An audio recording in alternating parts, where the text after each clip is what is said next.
안녕하세요. 알아두면 삶이 힘이 되는 채널 매일 3분입니다.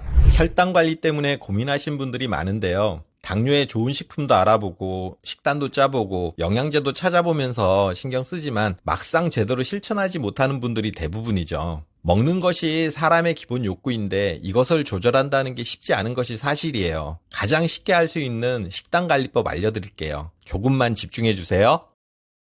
혈당관리 식사법으로 식사 순서를 바꾸는 방법이 있어요. 평상시 식사 자체를 조절하지 못할 때가 많고 혈당 지수가 낮은 것만 골라 먹기도 힘들잖아요. 그런데 평소에 식사하실 때 순서를 거꾸로 바꾸면 혈당 수치 관리에 아주 크게 도움이 돼요. 식사 순서를 바꾸어 먹는 거꾸로 식사법인데요. 보통 우리가 식사할 때 밥이나 국부터 먼저 먹게 되잖아요. 그런데 밥이나 국이 아닌 채소부터 먼저 먹는 습관을 들이시면 혈당 관리에 상당히 도움이 돼요.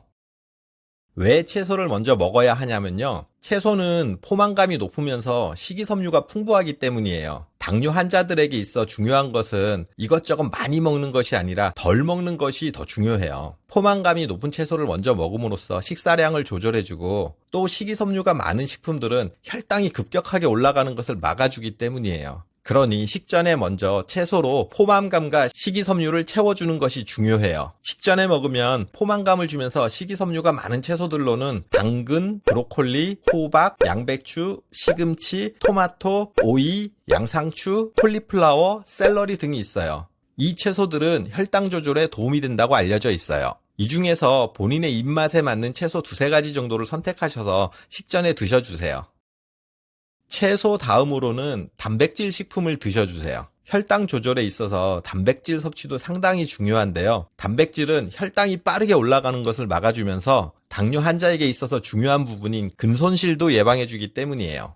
본인에게 맞는 일일 단백질 섭취량은 본인의 몸무게의 1000분의 1 정도를 섭취하시면 돼요. 예를 들어서 몸무게가 50kg이신 분은 일일 단백질 섭취량이 50g이고요. 60kg이면 일일 단백질 섭취량이 60g이 되는 거예요. 대략 50g, 60g의 단백질이 어느 정도냐 궁금하실 텐데요. 달걀 한 개는 6g 정도의 단백질을 함유하고 있고 닭가슴살 100g은 약 25g의 단백질을 함유하고 있어요. 그런데 실제로 음식을 섭취하면 거기에 일정 부분 단백질이 함유되어 있기 때문에 이런 단백질 식품을 반찬으로 만들어서 세끼 식사 시에 드시면 하루 필요 단백질은 충분히 섭취하시는 거예요. 당뇨 환자에게 추천하는 단백질로는 달걀뿐만 아니라 닭가슴살, 소고기 우둔살, 돼지고기 다리살 등 기름기가 없는 부위의 단백질이 풍부해서 추천드리고요. 또 대표적인 식물성 단백질로는 검정콩이나 병아리콩을 추천드려요. 콩으로 만든 두부를 섭취하시는 것도 굉장히 좋은 방법이에요. 또 지방질이 없는 등푸른 생선인 고등어나 참치 등에도 단백질이 많이 함유되어 있어요. 그러니까 본인에게 맞는 단백질 식품으로 반찬을 만들어 드신다 생각하시면 되세요.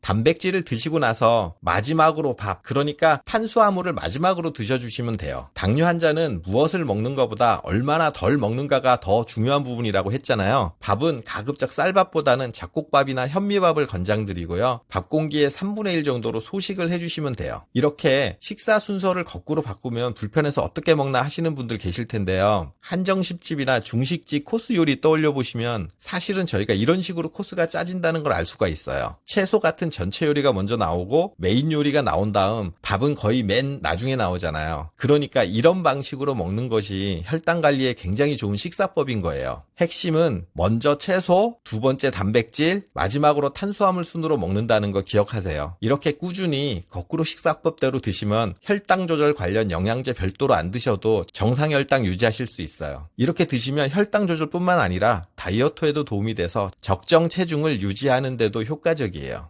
천천히 다시 보시면 아시겠지만 실천하기에 그리 어려운 내용은 아니에요. 오늘 내용 기억하시고 거꾸로 식사법을 꾸준히 실천하신다면 당뇨의 두려움에서 벗어나실 수 있어요. 정보가 유용하셨다면 구독, 좋아요, 알림 설정 해주시고요. 궁금하신 사항은 댓글로 남겨주시면 친절히 답변 드릴게요. 이상 매일 3분 대표 큐레이터 송한결이었습니다. 감사합니다.